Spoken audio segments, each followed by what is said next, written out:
Te espera, se abre, te atrapa y no te deja escapar. La boca del cocodrilo se come a quien sea.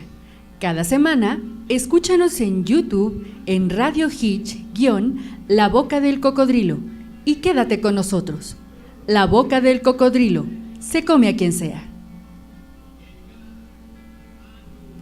¿Qué tal? Muy buenos días. Nos encontramos en la segunda transmisión de su programa, La Boca del Cocodrilo. Soy Gabriel Yáñez Chumacero y el día de hoy vamos a hablar de dos temas que afectan a muchos de nosotros. Vamos a hablar de la Ciudad de México. Los puntos es un análisis de opinión sobre el por qué nuestra ciudad es ahora un estado y no es ya un distrito.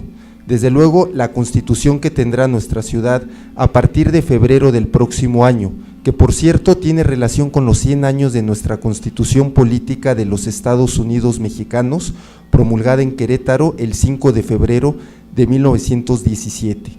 Les vamos a platicar que desde mediados del siglo XIX se pensaba convertir nuestra ciudad en un estado, y ya se pensaba en ese entonces que tuviera su propia constitución.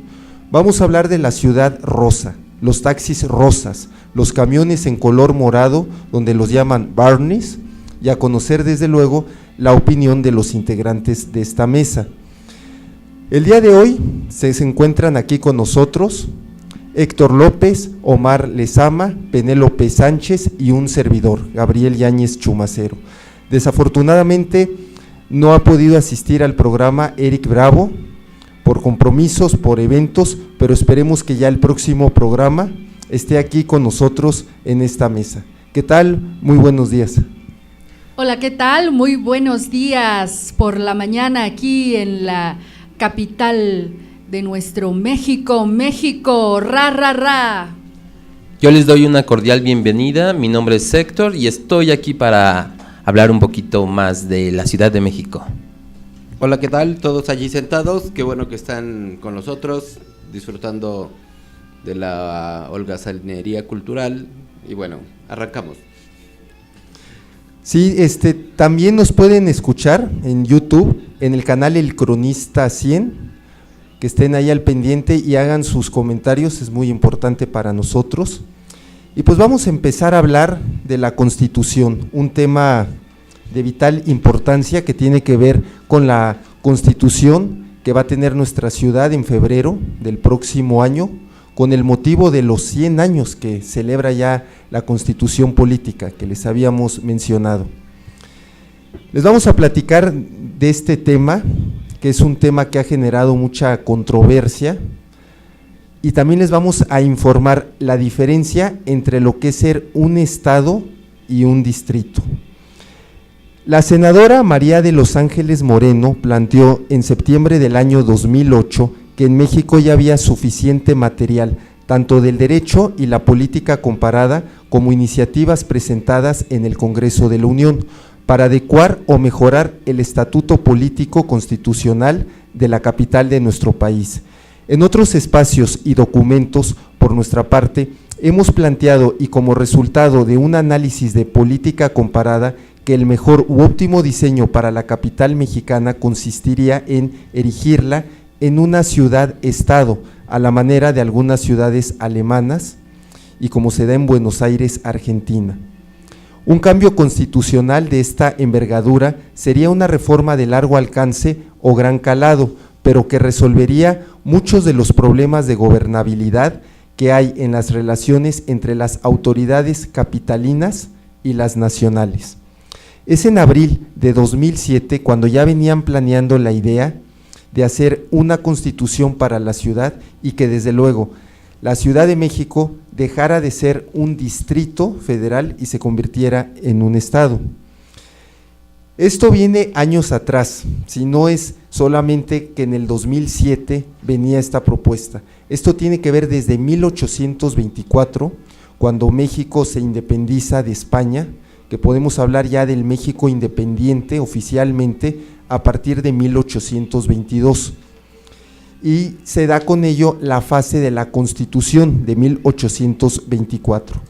Una vez consumada la independencia de México y al momento de discutirse en la Constitución Política de 1824 la formación de la Federación Mexicana, se discutía al mismo tiempo el estatus y las características de la capital del nuevo Estado nacional.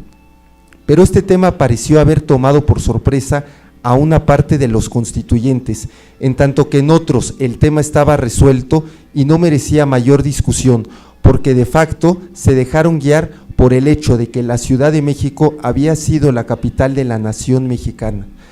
Con ello trataron de evitar una profunda discusión de su naturaleza constitucional. Aquí estaban los liberales en Querétaro y los conservadores. Los liberales querían que la capital de nuestro país fuera la ciudad de Querétaro, mientras que los conservadores querían que la capital fuera la Ciudad de México. Votaron y finalmente en el grupo de los liberales hubo 3 poderes que votaron a favor de que la capital de nuestra ciudad fuera México y no Querétaro. El conservador Fray Servando Teresa de Mier dijo: proponíamos un gobierno federal en el nombre y central en la realidad. El proceso para crear dentro de la Ciudad de México un distrito federal que fuera sede de los poderes federales no solo estuvo caracterizado por estas variaciones ideológicas entre los diputados constituyentes, sino que también por un accidentado proceso jurídico constitucional y conceptual al que enseguida nos referíamos de manera sucinta. El proyecto de Constitución de 1824 sostenía que solo se podía establecer la capital federal en un lugar que no fuera la capital de un estado, lo que excluía a la Ciudad de México, capital del estado del mismo nombre, y también a Querétaro, pues ya era estado. El 18 de junio de 1824, el Congreso Constituyente eliminó la restricción de que la nueva capital federal no fuera la capital de uno de los estados, con lo que el camino quedaba abierto para que poco después se le diera cabida a los poderes federales en la Ciudad de México. No obstante, el 18 de noviembre de 1824, por votación nominal de 52 diputados a favor y 32 en contra, se declaró a la Ciudad de México capital federal, pese a las justificadas reclamaciones del Estado del Ayuntamiento y de 32 diputados federales. A partir de ahí, la Ciudad de México sería la residencia de los supremos poderes de la Federación, territorio que estaría bajo la autoridad de un gobernador nombrado por el Ejecutivo Federal. La Ciudad de México se convierte en un distrito federal y se independiza del Estado de México, donde originalmente pertenecía. Para no ser capital de un estado y poder ser la sede y darle lugar a los 3 poderes, se decidió que fuera un distrito federal. La diferencia entre un estado y un distrito, como fue la Ciudad de México, es la siguiente. La Ciudad de México contaba con apoyo, con recursos económicos de los otros estados. Eran los otros estados los que aportaban dinero y apoyaban en el desarrollo del Distrito Federal. Es decir, la Ciudad de México no se valía por sí sola económicamente, necesitaba el apoyo, el recurso de los otros estados. Esto desde luego hacía que los otros estados opinaran en decisiones, en desarrollos y cuestionaran muchas obras que se hacían en la Ciudad de México, ya que ellos aportaban capital para el desarrollo de la Ciudad de México, que dependía económicamente de los otros estados, así como también que hemos mencionado los 3 poderes, ejecutivo, legislativo y judicial, que se encuentran concentrados, centralizados aquí en la Ciudad de México. Continuando con esto, hay un dato muy importante también que es necesario mencionar. Cabe destacar que desde 1847 se venía plantando la idea de que el Distrito Federal desapareciera y se convirtiera en un estado, debido a que el Distrito Federal había crecido mucho en su territorio, y se pensaba en 1853 que pudiera llamarse el Estado del Valle de México y tuviera desde luego su propia constitución, como lo tiene cada estado. Sin embargo, esto era muy difícil porque los poderes se encontraban centralizados en la Ciudad de México y esta además contaba con grandes kilómetros, se necesitaba recursos y contar con el apoyo económico de los otros estados, ya que solo no podía valerse la ciudad por sí misma, por lo que se hizo a un lado la idea y se decidió que continuara siendo el Distrito Federal y no fuera un estado. Como ustedes saben, en nuestro país, cada estado se rige de dos maneras. Una es la Constitución Política de los Estados Unidos Mexicanos, promulgada el 5 de febrero de 1917, y la otra es la Constitución que tiene cada estado. Se aplica una norma y la norma que más convenga es la que se aplica. Por decir, si en el estado de Jalisco se aplica una sanción, se revisa la Constitución local del estado de Jalisco y la Constitución Política de los Estados Unidos Mexicanos. Y la norma, la ley que más convenga es la que se aplica.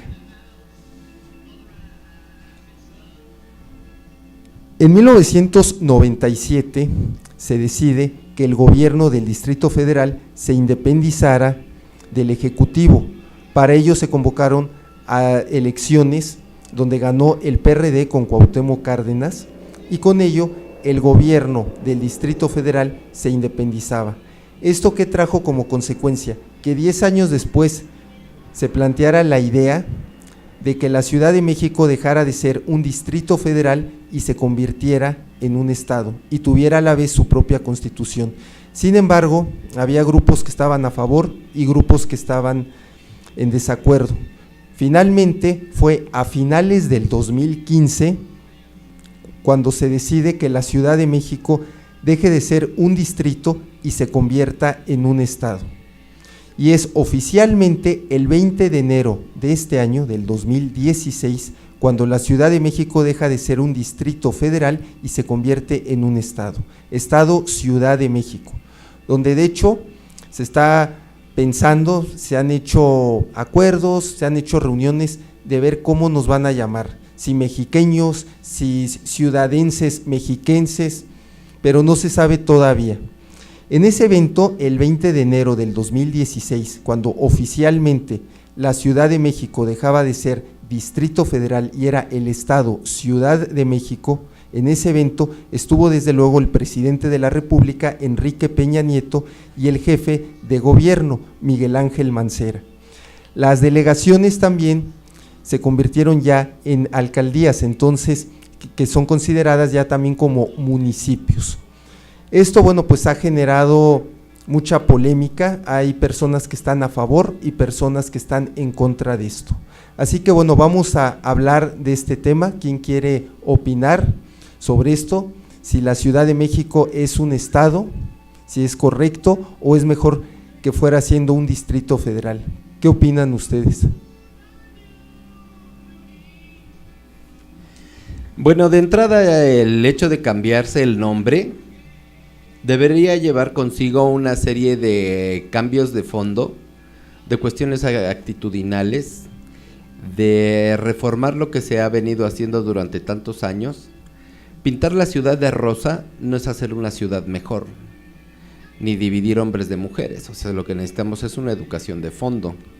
Por otro lado, el hecho de que se hayan reunido algunos, pues es igual que la conquista de México, o sea, se mezclaron españoles e indígenas y sin consultárselo a nadie. Digo, también fuera una cuestión histórica, de hecho es una estupidez histórica que el conquistador haya llegado a América creyendo que había llegado a las Indias, no sé en qué semáforo dio vuelta a la derecha, no sé, no había GPS entonces, pero los sextantes de aquel tiempo, bueno, pues también tenían su mérito y sin embargo interpretar mal, que fue lo que le pasó al conquistador, lo hizo llegar finalmente también a Veracruz, etcétera, etcétera, a partir de lo cual, bueno, pues mucho de lo que somos hoy en día forma parte de esas decisiones tomadas unilateralmente, y acuérdense ustedes que el que escribe la historia es el que tiene la plata, ¿no? Entonces, en este sentido no es que tengan la plata, sino que tienen el poder del medio en el que se encuentran, y los que no sabemos de eso, como decía ya por ahí un filósofo, pues nosotros nos volvemos esclavos o rehenes de esto, ¿no? Perdón si hablo un poco en el sentido negativo, pero acuérdense que un pesimista es un optimista con experiencia. Y por otro lado, bueno, ¿qué es lo que me parece? Verán ustedes, esta ciudad en realidad es como el resultado de la ecuación de muchos errores. Por ejemplo, ahora que fue esto del Bicentenario, le cambiaron al circuito interior el nombre, por otro nombre absurdo, que solo pintaron y pusieron petunias en los jardines y ahora ya se llama Circuito Bicentenario. ¿Eso qué? O sea, realmente pintar algo que ya estaba allí, poner unos tubos horrendos, unas flores que finalmente la gente pasa pisando ahí como cabras saliendo del metro Juanacatlán, por ejemplo, pues sencillamente, o sea, eso no es la modernidad, o sea, digo, perdón, eso es nada más pintar las cosas de color. Por otro lado, el hecho de que ahora en vez de las delegaciones tengamos 16 municipios, perdón, yo le voy a seguir llamando Distrito Federal porque ya ven que al Estadio Azteca también se le puso Guillermo Cañedo, y a la gente le sigue importando un pito, le siguen llamando el Estadio Azteca, punto, se acabó, ¿ok? Entonces algunos frustrados como yo, pues van a seguirle diciendo el DF, dice nos va a seguir diciendo chilangos, aunque muchos de los que nos dicen chilangos no tienen pálida idea de lo que significa esta expresión. Entonces, bueno, regresando al punto, si vamos a tener ahora 16 municipios, de por sí, yo estoy claro que no hemos dejado de ser en México, y digo México completo, el Reino de México. Yo creo que debería llamarse la ciudad reino, porque en realidad no hemos dejado de actuar y ser como vasallos. Por ejemplo, el asunto de la contaminación, tienes que circular a tanto, tienes que pagarme por esto, pagarme por el otro, tienes que alienarte a esto, alienarte a lo otro, tienes que vestirte así, tienes que entrar a tal hora, ahora te voy a cobrar tanto por el metro, aunque los cambios no los veas, te los voy a cobrar, ¿ok? Te voy a poner bicicletas por toda la ciudad, aunque sea un negocio de particulares, te voy a meter el Metrobús, aunque a ti no te beneficie realmente, o sea, si te ponen un servicio que es caro, ya se ha vuelto malo, deficiente, se ha vuelto foco de atención para los asaltantes, para el manoseo de mujeres, por ejemplo, y se ha vuelto como un vehículo también de discordias y de otras tonterías, ¿no? También se ha vuelto, como fue en su momento en 1920, un asesino como se volvió el tranvía, ¿no? Pero de imprudentes ha habido toda la época, de todos los tiempos, de todas las ciudades. Bien, pero vamos al punto más concreto. Si ya teníamos de por sí problemas en las delegaciones, por ejemplo en Gustavo Amadero, en todas las delegaciones pues ya tenemos un delegado. Ese delegado se va a volver el virreycito ahora, haciendo toda suerte de tropelías. Ustedes ven, por ejemplo, aquí en la colonia Condesa, pues a fecha de hoy 28 o 29, 28. Okay, hoy es 28 de junio, pues se lee una nota del foco de mercadeo de estimulantes en una colonia que solía ser super nice hace unos 10, 15, 20 años, y que la gente iba a comer, era como nuestro micro jet set y una cosa así linda y tal, ¿no? Pero pues la impunidad, los ojos ciegos a problemas que nos convienen, otros que no nos convienen, pero también hacen oídos sordos, ojos ciegos, mentes cerradas, favoritismos. ¿En qué podría cambiar eso? Lo digo en un tono dulce, por en caso de que alguien de ustedes tenga la respuesta, porque yo francamente le busco por todos lados. Sin embargo, hablando en positivo, si hay ya mucho movimiento, hay mucho disgusto por ahí abajo. O sea, ¿para qué le vamos a cambiar nombre a algo que de por sí ya estaba mal? Ok, le vamos a cambiar de canal, pintémoslo de rosa. Ya cambió, un león pintado de rosa no es un león gay, ni un león mujer, es un león rosa. En esencia sigue siendo un león. Entonces, ¿qué caso tiene cambiarle de color, hacerlos sentir civilizados?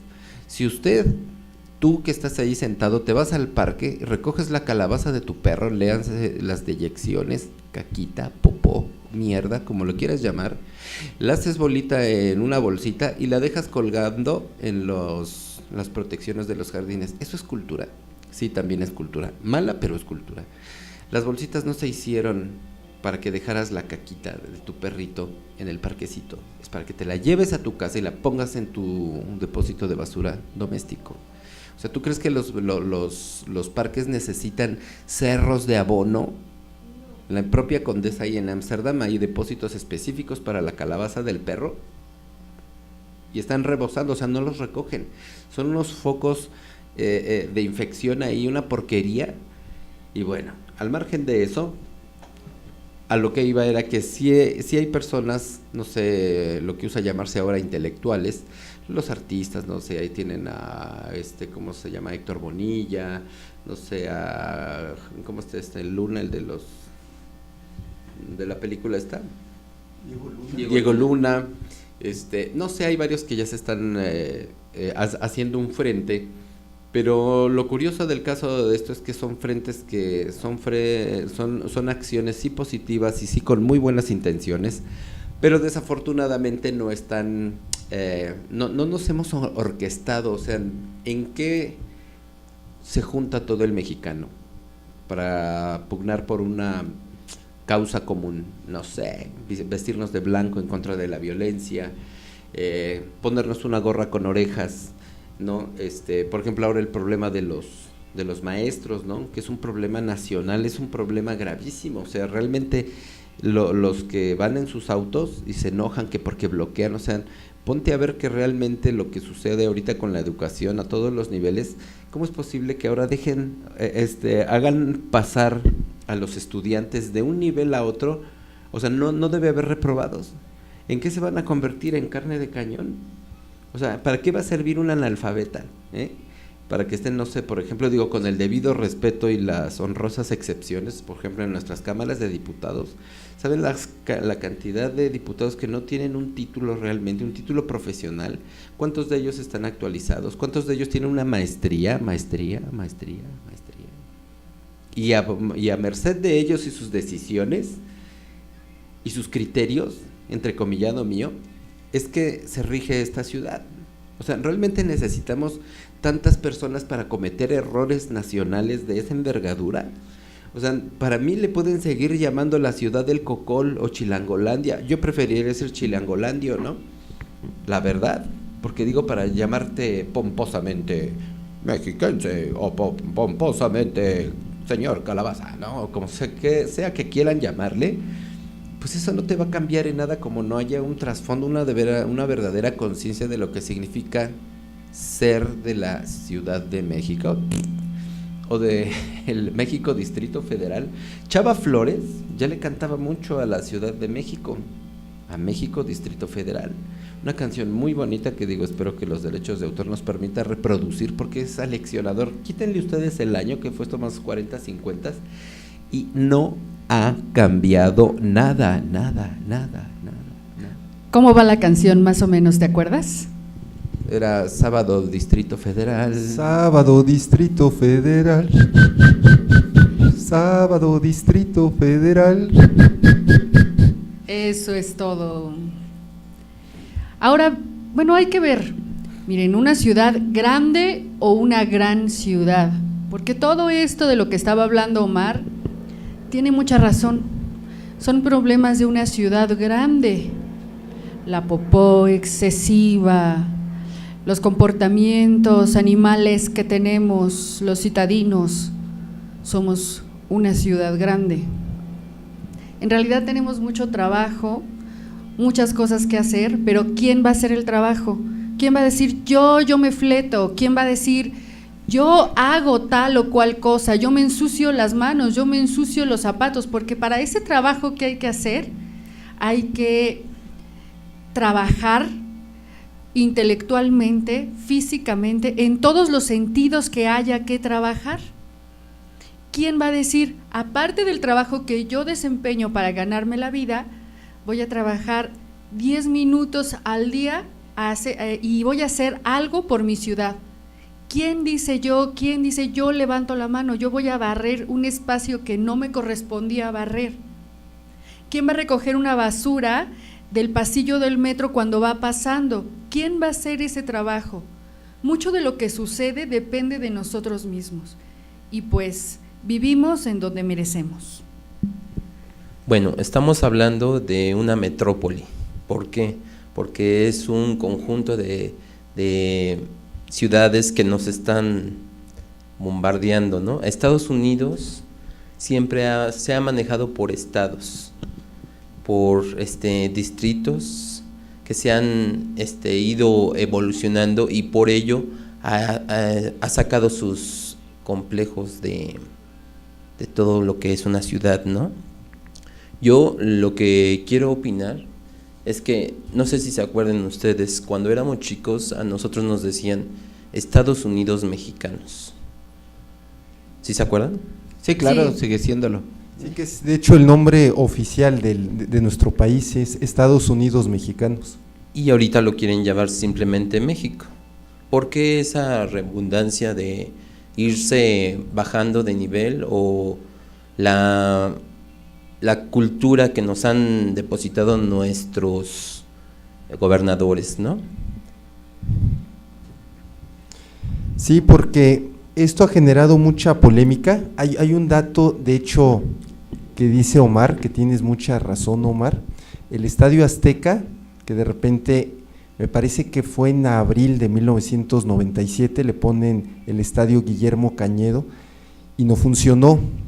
Toda la gente le decía Estadio Azteca, que eso es una realidad, lo que tú comentabas, Omar. Y a tal grado que no funcionó y luego hubo problemas, me parece ahí, que decidieron volverle a poner Estadio Azteca. Esto fue pues justo como al año también, en 1998. Entonces, esto es una realidad social, porque nos damos cuenta que las decisiones que toma el grupo de poder, por decirlo así, las empresas importantes, los gobernantes, pues nos damos cuenta que la gente no está de acuerdo con estas decisiones. Y aquí, el que nuestra ciudad sea un estado, es donde preguntamos, bueno, intereses, negocios, conveniencias, ¿cuál es la razón? Yo estaba platicando hace 3 días con un amigo mío, y él me comentaba que la Ciudad de México, cuando era Distrito Federal, dependía económicamente en ciertos factores de los otros estados. El gobierno actual, que lo conocemos como el gobierno del Distrito Federal, pero ahora sería considerado como el gobierno de la Ciudad de México, pues están ellos desde luego haciendo negocios, haciendo obras. Entonces me comentaba esta persona que los negocios que hace el gobierno capitalino, pues tenía de repente que pedir recursos de los otros estados, y los otros estados muchas veces no querían aportar dinero para las obras o cuestionaban las obras. Ya por los intereses del gobierno capitalino deciden convertirlo en un estado, deciden independizarse, y han hecho ya tantos negocios que consideraron que podían valerse por sí mismos económicamente, que la ciudad ya no era necesario que dependiera económicamente de otros estados, sino que podía valerse por sí mismas, y así ya no tenerle que estar rindiendo cuentas a los otros estados. Entonces, platicando también con mucha gente, me dice, oye, es que a mí se me hace una tontería que la Ciudad de México no sea ahora un distrito federal, sea un estado. Y además, ¿en dónde vives? En México. ¿En qué estado? México, ¿no? Estado, Ciudad de México, en la Ciudad de México. Entonces dicen México, México, México. Dicen, es absurdo, ¿no? Entonces, platicando así con muchas personas, pues sí están en un profundo desacuerdo que la Ciudad de México sea ahora un estado y no sea un distrito federal. Yo considero que esta ciudad pues ya es tan grande, somos más de 20 millones de habitantes, y aparte vienen diario del Estado de México 2 millones aproximadamente. Pues es imposible que una ciudad pueda valerse por sí misma económicamente, sobre todo cuando es una ciudad centralizada, donde están aquí los 3 poderes y donde todo está aquí en la Ciudad de México. Entonces a mí sí se me hace absurdo que sea un estado, porque no creo que pueda valerse por sí misma, que pueda contar con los suficientes recursos para ser un estado, si de por sí, siendo un distrito federal, que contábamos con el apoyo económico de los otros estados, ya sufríamos, ya había problemas económicos, problemas sociales. Ahora imagínense, si estas ciudades, ahora un estado, imagínense los problemas que puede haber. Es lo que yo pienso y lo que había yo platicado con otras personas. Pienso que uno de los principales problemas también es que no estamos haciendo nada, precisamente porque no sabemos ni la causa ni el efecto que esto nos puede traer. Revisemos un poquito qué es lo que esto impacta en nuestras vidas, en nuestro trabajo, en nuestro futuro. Ya del pasado no se puede hacer nada. Y de ahí comencemos a hacer algo. Pequeñas acciones construyen muchísimo. Penélope, me voy a permitir arrebatarte la palabra. Fíjate, ahorita que dices en relación del pasado, mucho se habla acerca del hecho de que los que a lo mejor en algún sentido somos nostálgicos, que hablamos del pasado, quizá no hemos aprendido del pasado, y casi te lo puedo firmar sobre un acta de legitimidad. Mira, en realidad, ¿sabes qué es lo que pasa? El otro día, bueno, cuando tuve ocasión de estar en Chihuahua, qué bonito es Chihuahua, dice la canción, la verdad. Qué bonito es Chihuahua. Necesitas 12 horas para recorrer ese estado, país, de punta a punta. Y por otro lado, o sea, la riqueza cultural que tiene Chihuahua, pero sobre todo la historia, las raíces de la historia de este país, México, Estados Unidos mexicanos, y no hemos aprendido. Tristemente, entonces, desde la época de Felipe Ángeles y toda su pandilla, hay hechos históricos que están consagrados en la historia local de ahí de Chihuahua y de Querétaro y de Tlaxcala y de todos los estados que han tenido que ver con este proceso, y sin embargo no se entiende o se hacen ojos ciegos a eso, ¿no? Por otra parte, ahora que comentas esto, Gabriel, es que el Distrito Federal es un distrito malcriado, acostumbrado a estirar la mano.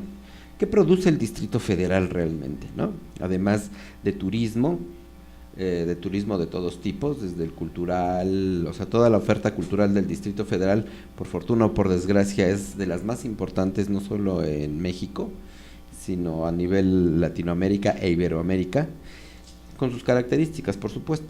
Y aparte de ser escenario de estas megamarchas que a todo mundo asombran, no solo a nosotros mismos, las marchas del trabajo todos los días allá en el Metro Pantitlán, que los andenes están infestados hasta las escaleras, es increíble lo que hace la gente de noche, ¿no? Pero te digo, con esta cuestión de cambiar la ciudad de nombre y de generar nuevos ayuntamientos, estamos haciendo pequeños señores feudales. O sea, yo no comparto eso definitivamente, no lo comparto porque en realidad, vean ustedes, ya hay muchos memes, de hecho por ahí también pegados en Facebook, que hablan acerca de que estábamos mejor antes, que era, bueno, no eran tan virulentos los problemas ahora que somos la ciudad rosa, se debería llamar Pink City, ¿no? A mí me gustaría más que fuera Pink City, ¿no? ¿Y por qué Pink City y no rosa mexicano? No sé por qué identifican a México con el color rosa si somos tan machos. Sí, el machismo que se vive, y salen que los taxis son ahora rosas y los camiones morados. En mi pueblo, el último macho murió de parto, ¿eh? Ah, no. Eso es increíble. Así pasa cuando sucede. Pero de cualquier manera, si ustedes se ponen a ver así con un poquito de mayor honestidad, y también comparto tu punto de vista, Penélope, en el sentido de que, ¿qué hacemos nosotros aquí sentados? Bueno, nosotros ejerciendo nuestra profesión, y aparte todo lo que hacemos, pero esto de mantenernos en un proceso laboral y de mercado también nos permite hablar, porque también a nosotros nos afecta eso, ¿no? Es decir, que nos echen de nuestros trabajos después de 12 años, que sea una decisión unilateral. Esta reforma educativa en realidad es una reforma política, ¿no? O sea, todo lo que hacía los gastos de una escuela, que son obligación y deber del Estado, ahora se los van a dejar a los padres, ¿no? Van a vigilarse entre ellos mismos como si fuera esto una Gestapo de quinta, ¿no? Con criterios de mono, porque además ni siquiera están debidamente fundamentados, ni siquiera existe una figura moral, ¿no? Real, que diga, a ver, ¿con base en qué vas a hacer que un maestro llegue a tiempo si no come el maestro, si vive lejos, si además le das un sueldo de miseria, si además tiene que comprar los insumos para dar su cátedra, su educación, etcétera, etcétera? ¿Es una reforma educativa o es reforma laboral? Porque están hablando de las condiciones de trabajo de los profesores, pero no están hablando del contenido pedagógico, de los programas de estudio. ¿Qué es en lo que está cambiando esta supuesta reforma educativa? ¿A quién le queda claro en qué cambian los contenidos en la educación básica? ¿Qué les van a enseñar de extra a los niños, a nuestros niños, a todas las generaciones, a nuestros futuros adultos? ¿Qué les están enseñando de más? ¿Es en realidad laboral o es realmente educativa como se le nombra? A ver, ayúdenme a pensar. Pues es como un camaleón, digo, de hecho me voy a permitir referir el caso a lo más candente del momento, que es el caso Oaxaca, ¿no? Oaxaca y Chiapas son dos de los estados más ricos culinariamente, culturalmente, geográficamente, y son, con Guerrero también, son los estados sumidos en la miseria más increíble e infame, me consta, que se puedan ustedes imaginar. O sea, con todos esos litorales, con toda la riqueza, digo, no sé dónde van a hacer la Guelaguetza este año, digo, está a punto de suceder, pues no sé qué se va a hacer la marcha del silencio, no sé qué, porque la verdad es que es una cuestión que no se arregla fácil.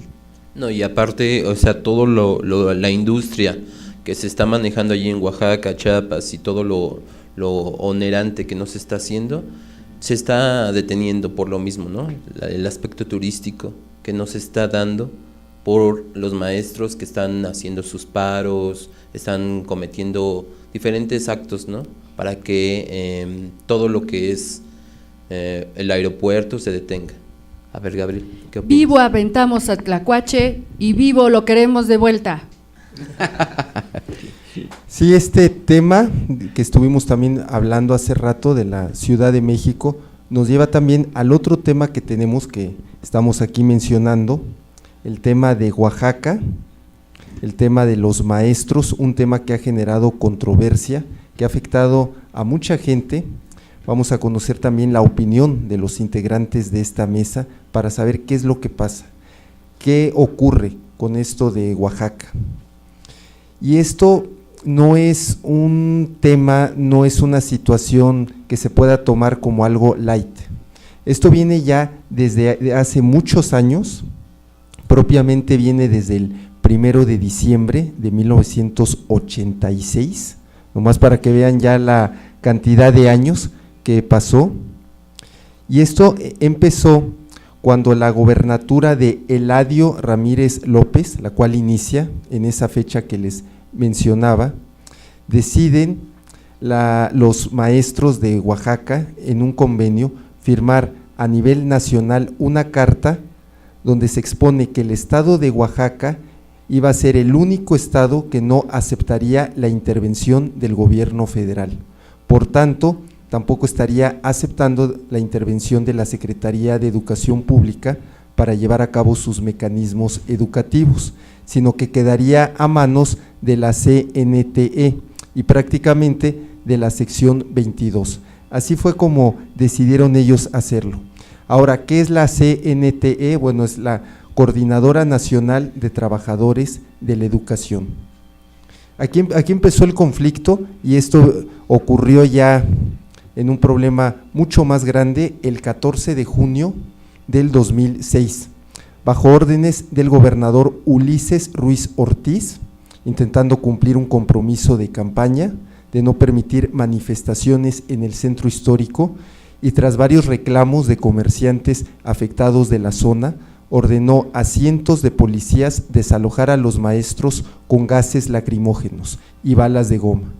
Ante la violencia de la mayoría de agentes de las fuerzas estatales, los maestros respondieron con piedras y palos y forzaron la retirada de los policías.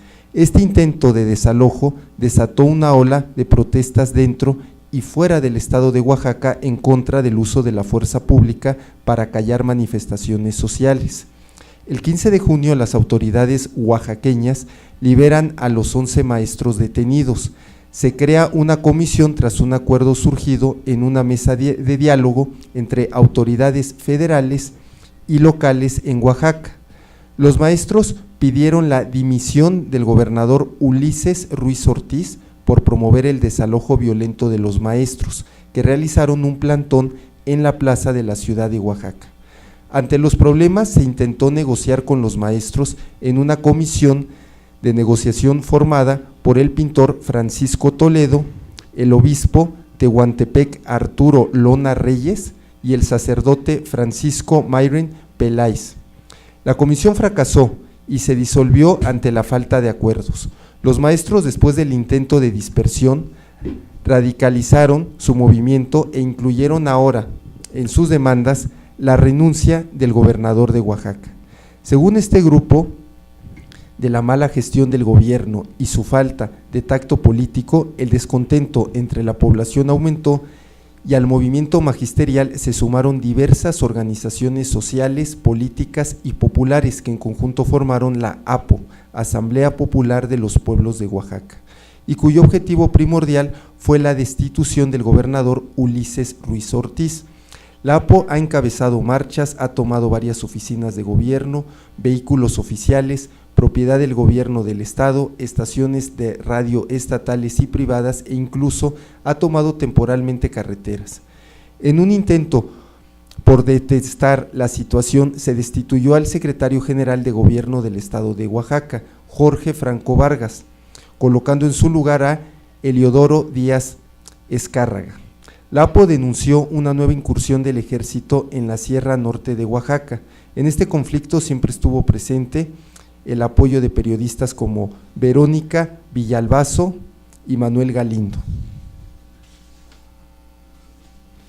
Lleva ya muchos años este conflicto y ha ido creciendo. Recordemos que de agosto a octubre del 2013 hubo un plantón ya en la Ciudad de México, en la plancha del Zócalo, y el 21 de julio de 2015 el gobernador del estado, Gabino Cue Monteagudo, con el respaldo del gobierno federal a través de la Secretaría de Educación Pública, anunció el decreto de desaparición del Instituto Estatal de Educación Pública y la creación de uno nuevo, en el cual su gobierno asumiría el control de la educación en Oaxaca, señalando que su objetivo era iniciar un proceso de transformación estructural en dicho instituto.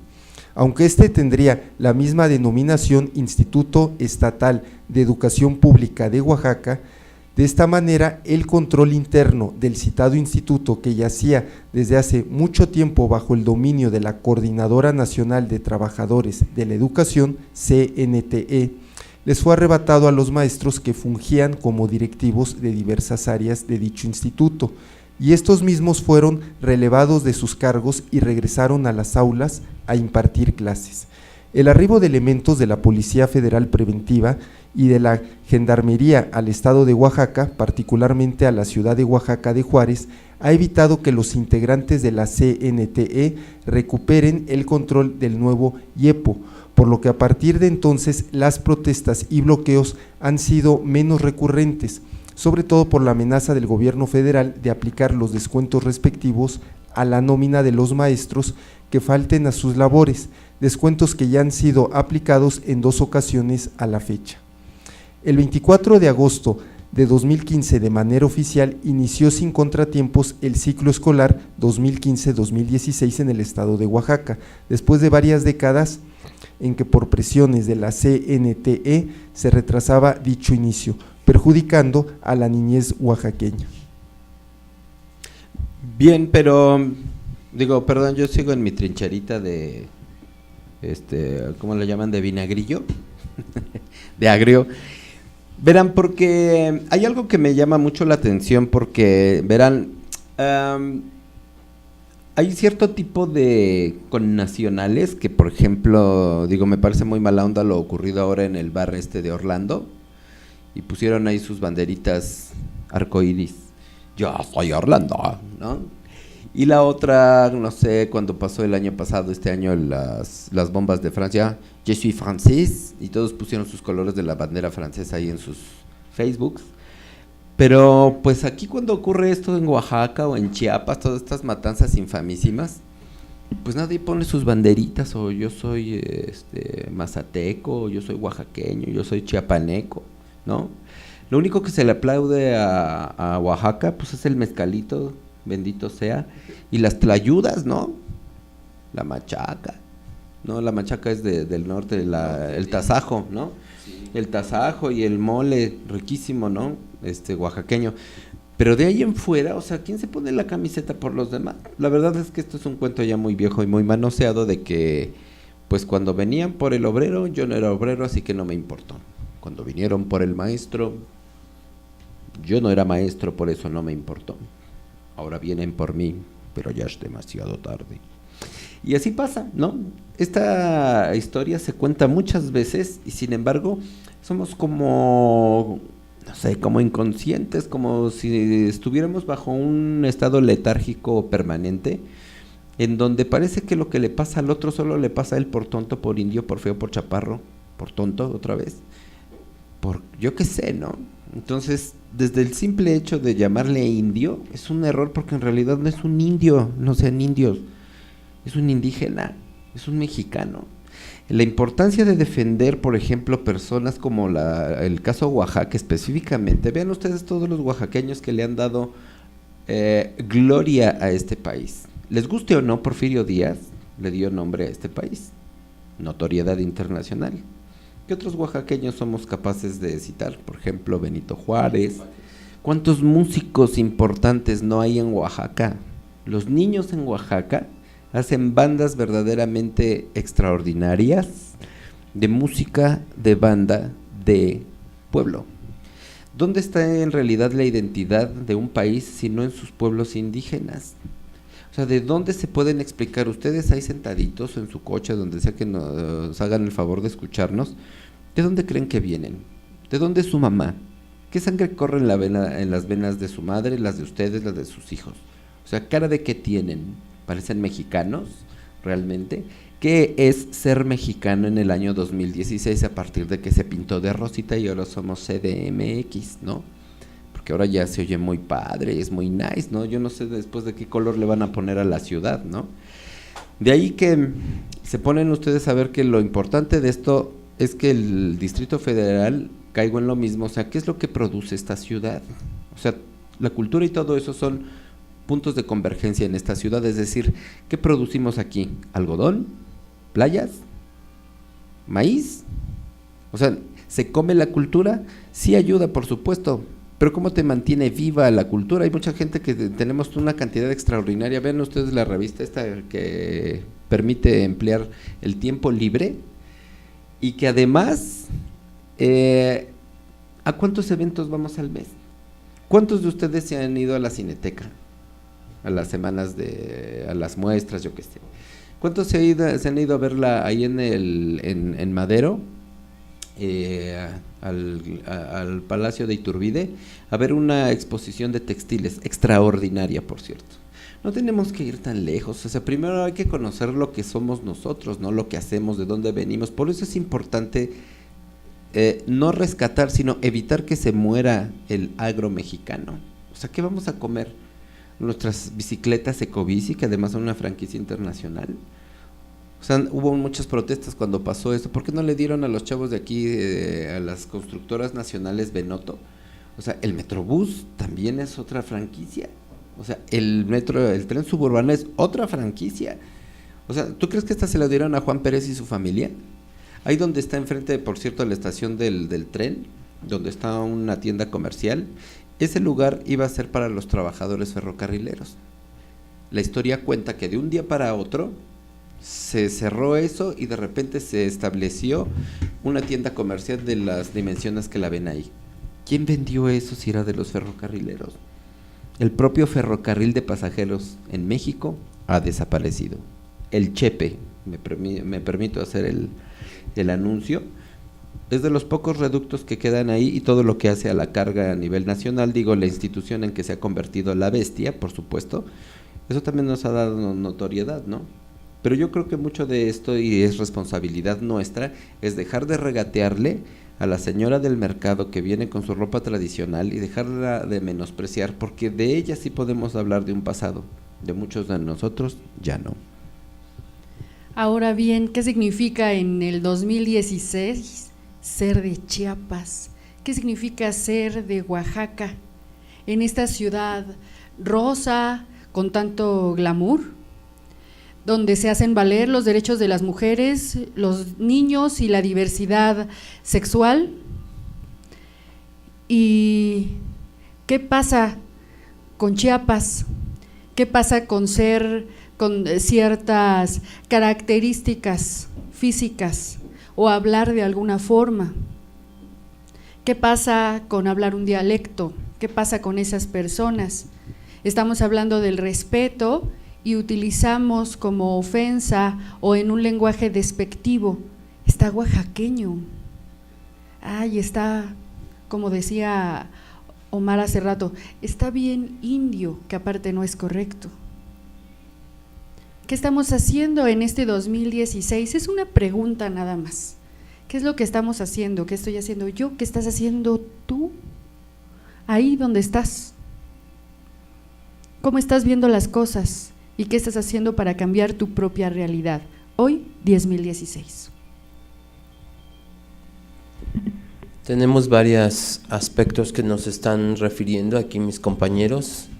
Tenemos lo de Porfirio Díaz también, que es un oaxaqueño que se proclamó en Francia, estuvo mucho tiempo en lo que es las costeras de Oaxaca, y él estuvo 80 años en el poder, realmente muchas, 83, 30.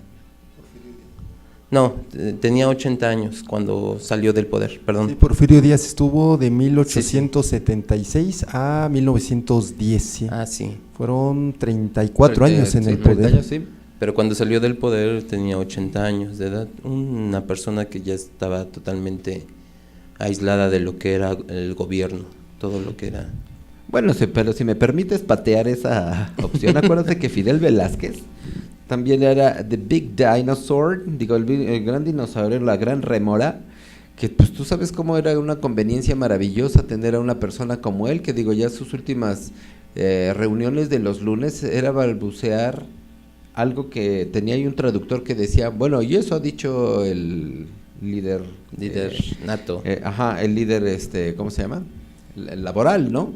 Y pues todos se unían a eso, digo, era la conveniencia, o sea, todas estas instituciones revolucionarias, pues tienen como resultado esto, es decir, la modernidad, insisto, no consiste en comprarse trajes italianos, o sea, perdón que me aferre a eso, pero o sea, realmente el cambio de una ciudad, el cambio de, no sé, de una perspectiva, de una actitud, no es solamente cambiarle el color, o sea, creo que cambiarle el color es lo último. ¿Saben la millonada que se han estado gastando para promover la Ciudad de México? El CDMX, ya se lo pusieron al metro, ya en los parabuses, ya en los puestos de revistas, ya en los puentes, ya en los comerciales de televisión. O sea, todo ese despilfarro, o sea, realmente deberían hacerlo. Es una conciencia que, empezando por justamente nuestros maravillosos tecnócratas, que hicieran, no sé, algo que de veras se diera, ¿no? Sí, ellos se montan en las bicicletitas 1 o 2 días con su manada de guaruras detrás de ellos y que los hacen ver populistas. Digo, por favor, no sean ridículos. O sea, vestirte como indígena, ¿te hace indígena? No. Nada más te hace un payaso que se viste como indígena. O sea, tienes que creer. La ropa misma del indígena, de las mujeres en específico, llevan en sus bordados la cosmogonía de quiénes son. Nosotros nada más nos las ponemos porque está chido o es nice, ¿no? Por ejemplo, ahora, ¿no? Penélope, ¿no? Ser mujer está de moda, ¿no? Ahora todos somos feministas, les llaman ahora a veces hasta feminazis, ¿no? Tiene su razón de ser porque se ha radicalizado esa actitud. Sí, las mujeres tienen ciertas actitudes, ciertos deberes, pero se les ha colgado la cruz esa de ser la depositaria de los valores, depositaria de la vida. Y todo esto, ayer no se lo preguntaron, ¿no? Oye, ¿tú quieres tener niños y quieres ser la que cuida la casa y tienes que ser a la que madreen a la que le den de golpes? No, pues no, o sea, es una cosa que así nació, digo, es una sociedad falocrática, perdón, ¿no? Pero encima de todo esto, o sea, ok, ahorita van a poner de moda eso. En un mes va a estar de moda que la mujer cocine, ¿no? O que yo cocine. Y entonces es un cambio que en realidad no reporta nada, son simples y burdas tendencias, porque esto no debería ser una cuestión de moda que porque le bajaron la ropa interior aquí en la colonia Condesa a la chava y se fue del país, ¿no? ¿Cuántas mujeres les pasa lo mismo? Digo, y perdón por la agresividad del comentario, pero digo, si fuera un artista de una televisora que está ahí en Chapultepec, si anda de cama en cama, entonces, ay, esta fulanita anda ahora con fulano y con perengano y no sé qué, ¿no? Pero si fuera la muchacha que le ayuda al vecino en la casa y es sobajada por el dueño, entonces ella sí es una mujerzuela, ¿no? Es una fácil, es una casquivana, es una zorra, ¿no? Entonces, ¿dónde está la diferencia entre ser mujeres? O sea, ustedes los ven, por ejemplo, en el metro, que creo que es un reducto de democracia de género entre el género mismo, pues las mujeres mismas se pelean entre ellas también ahí. A testimonio de algunas que me lo han comentado, dicen, no, pues que es peor, es que prefieren irse entre los hombres, pero la mujer que se mete en el vagón de los hombres se vuelve un peligro, porque tantito le das el arrimón, me está manoseando, me arrimó la bestia, yo qué sé, ¿no? Entonces, es un arma de 20 filos, ¿no? Hay un montón de situaciones inherentes a esta presunta debilidad, pero en Europa, por ejemplo, me consta, tú le abres la mujer a la puerta a una mujer para entrar a un lugar, lo que sea, y se siente ofendida porque, oye, me estás menospreciando, ¿no? O sea, algunos quienes se manifiestan en torno a esto dicen, bueno, sí, se es feminista cuando hay beneficio, ¿no? Cuando tengo que subirme antes, cuando me tiene prioridad. Ustedes ven, por ejemplo, si viajan en el metro, que los vagones para mujeres, pues normalmente no vienen tan atascados como de la mitad para atrás, donde entran mujeres, hombres y otras alimañas ahí, más bien todas las alimañas, ¿no? Y vamos hasta el cepillo de gente. Entonces, pues esto de ser modernos, la verdad es, digo, no sé si ser moderno es dejar de usar ropa interior.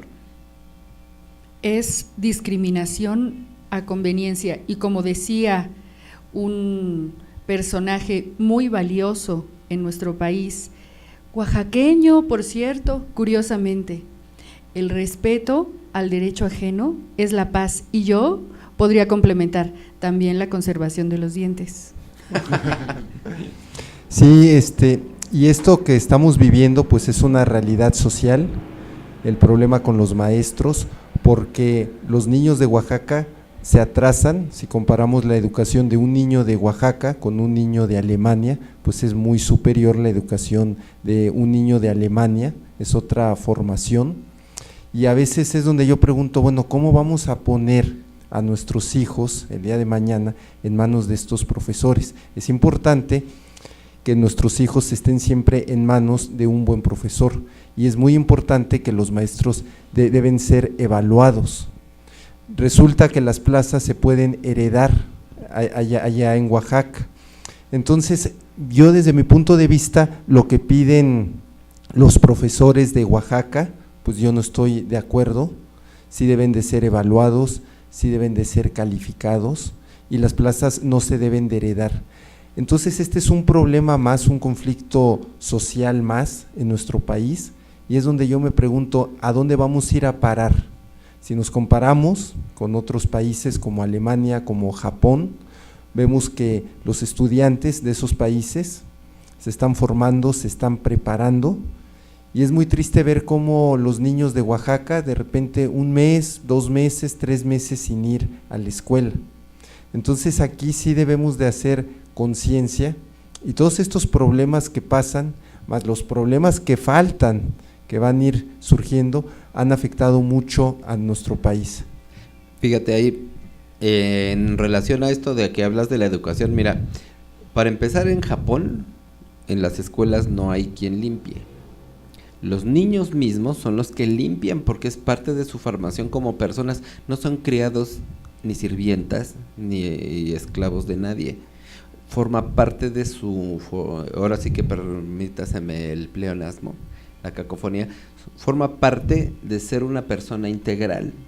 El saber lo que cuesta tener limpio algo, ¿no? Hasta limpiar letrinas es un orgullo, pero si sabes hacerlo bien, ¿no? Tienes que ser el mejor letrinista, ¿no? Tendrían una super chamba aquí en nuestras cámaras de diputados, senadores y otros organismos, limpiando todo lo que hay. Y fíjate, hay uno que de ahí la verdad es que sí soy un poco, no extremo, pero sí fanático de ciertas notas del Facebook, y dice un tal Jerry, dice: la lógica japonesa, si alguien puede hacerlo, significa que yo también puedo hacerlo.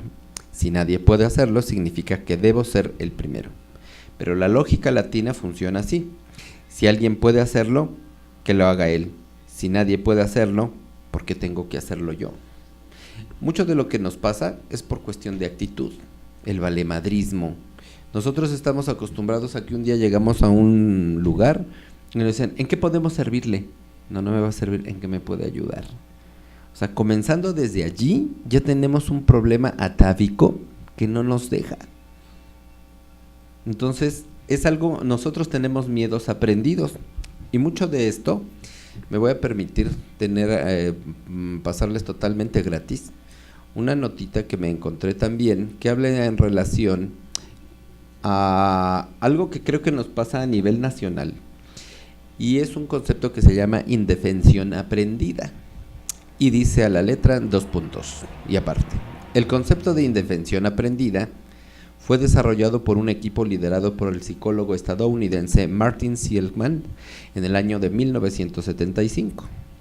Este se refiere a la condición de un ser humano o animal que ha, entrecomillado, aprendido, se cierran las comillas, a comportarse pasivamente ante una situación que le es adversa, con la sensación subjetiva, de no poder hacer nada para cambiar su entorno, aún existiendo oportunidades reales, muy reales, de cambio. Suele ocurrir tras reiterados intentos de fracaso, lo cual nos remitiría un poco de esa sabiduría popular, que el valiente vive hasta que el cobarde quiere, ¿no? Podemos hacer innumerables comparaciones de México o diferentes estados de nuestra hermosa República Mexicana, que también así se le denomina, pero en realidad, ¿cómo vivimos nuestro día a día? Conocí a una persona que venía de Oaxaca, ya tiene un año esto, y estudió, era licenciado en lenguas extranjeras, y no le reconocían su carrera. Y aquí en nuestra ciudad rosa, por el hecho de ser de Oaxaca, era tratado de manera diferente.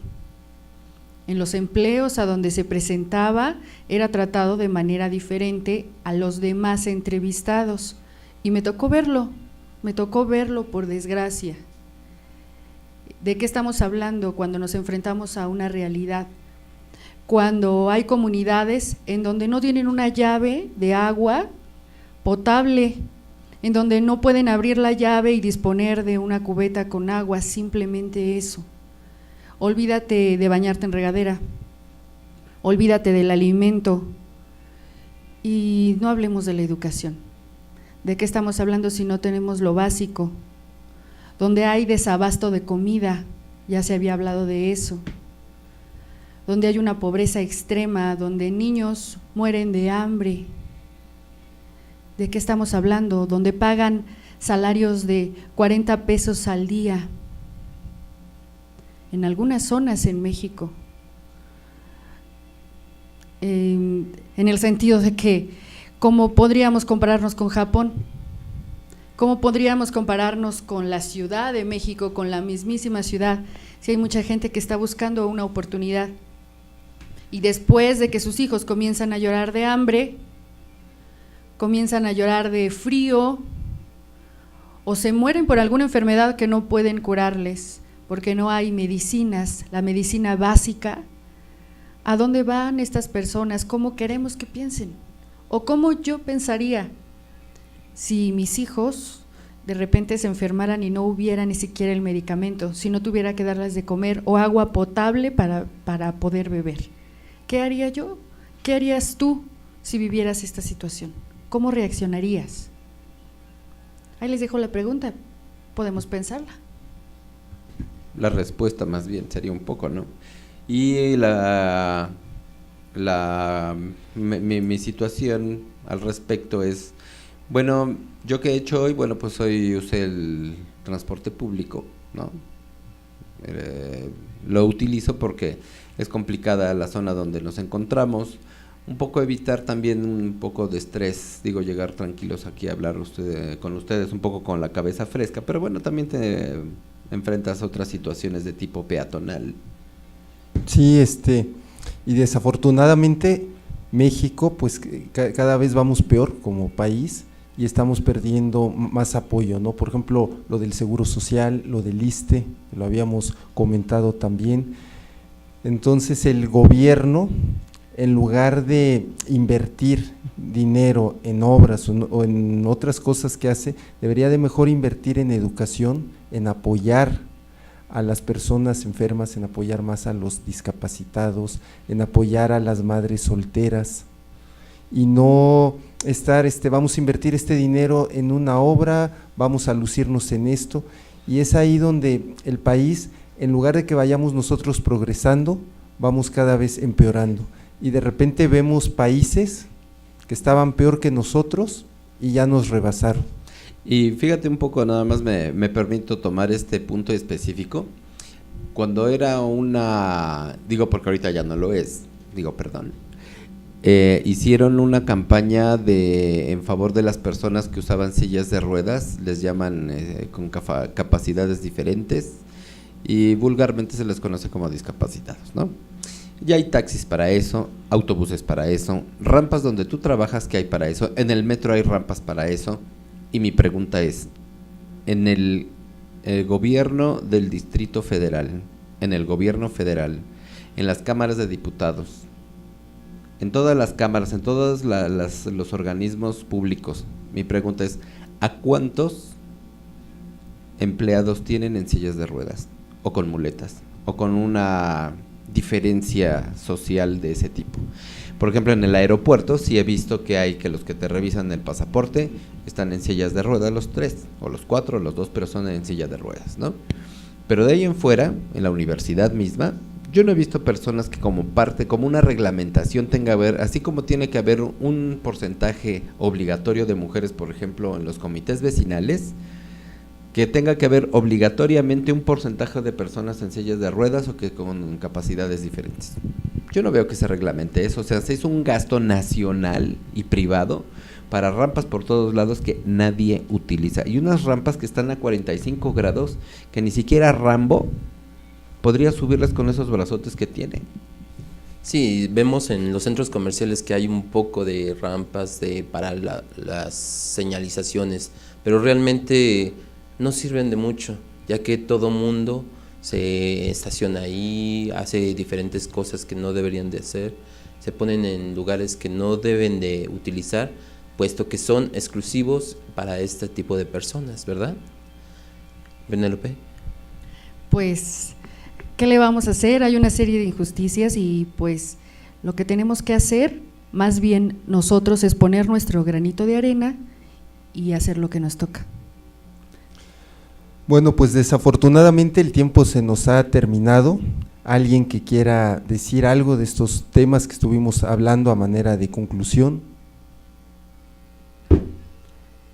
Señores y señoras, jóvenes, niños y niñas, espero haberles servido. Fue un placer estar con todos ustedes y que mi opinión no haya herido susceptibilidades. No es mi intención de ninguna manera. Quiero hacer un servicio, quiero informar, quiero ser escuchada y es todo. Es importante que la educación que tengamos para cualquier ciudad que queramos seguir avanzando, nos pongamos las pilas y tengamos un poquito de ética para recoger una basura, para sacar a nuestros perros con toda la actitud. Todo eso, checarlo bien para que nunca nos vuelvan a pasar cosas de esas. Yo solo quiero cerrar por hoy con una anécdota que alguna vez leí en alguna parte, que una mujer china siempre se salía a arreglar un parque enfrente de ella y una vecina le decía, oye, pero ¿por qué haces eso? Dice, si eso son obligaciones del Estado. Dice, es que en ese parque juegan mis hijos y yo quiero lo mejor para mis hijos, aunque esto sea del Estado. Yo por ahora desgraciadamente no tengo perro, pero siempre recogía los rastros del paseo de mi perro y me los llevaba a casa. Hoy nos vimos un poco como de terapia, de que sí nos molesta esto, el otro, pero saben, hay una cosa importante al final de todo esto y son ustedes. Ustedes para quienes estamos aquí, ustedes que son México en realidad, ustedes que son quien hace que esto sea posible, es decir, este país. México es un montón de piedras y una palabrita pintada de rosa, pero en realidad lo que hace importante este país son ustedes. Gracias. Bueno, pues yo lo que quiero decir a manera de conclusión de estos dos temas que estuvimos platicando es decirle a los jóvenes que aprovechen las oportunidades, que estudien y decirle al gobierno, ayuden en la educación, dejen ya de estar invirtiendo en obras que no sirven para nada. Fraude. Bueno, pues muchísimas gracias a todos los que nos escuchan por internet en YouTube, en el canal de El Cronista 100, y a los que entran en YouTube y nos buscan como Radio Geek – La Boca del Cocodrilo. Les damos las gracias por escucharnos. Nos escucharemos la próxima semana y esperemos que ya en el próximo programa tengamos aquí ya la presencia del señor Eric Bravo, que nos tiene muy abandonados, que está aquí con su look invisible porque no habló, no opinó. Esperemos que ya esté con nosotros el próximo programa. Le mandamos un abrazo y muchísimas gracias a ustedes por escucharnos. Esto es La Boca del Cocodrilo. Gracias.